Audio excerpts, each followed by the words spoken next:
కొన్ని విషయాల పట్ల నీ మీద నీకే అభిప్రాయం ఉందో ఇతరుల పట్ల కూడా మనకు అదే అభిప్రాయం ఉండాలి. ఇది నేను ఎందుకు చెప్తున్నాను అనుకుంటున్నారా? బికాజ్ మనందరికీ జడ్జింగ్ చాలా అలవాటు. అలవోకగా చేసేస్తాం. వేరే వాళ్ళని జడ్జ్ చేయటం అంటే అన్నిటికంటే తేలికైన పని.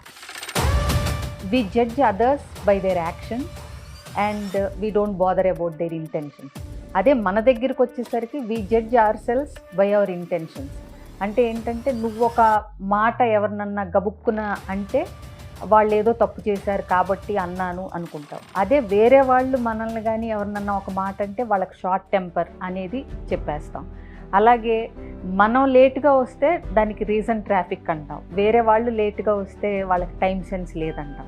సో ఇలాంటి జడ్జ్మెంట్స్ లేకుండా నువ్వెలా నీ గురించి ఆలోచిస్తున్నావో అవతల వ్యక్తికి కూడా కొన్ని కారణాలు ఉండొచ్చు అని వాళ్ళ ఇంటెన్షన్స్ ఏంటో కూడా అట్లీస్ట్ వాళ్ళు చెప్తున్నప్పుడన్నా వినండి.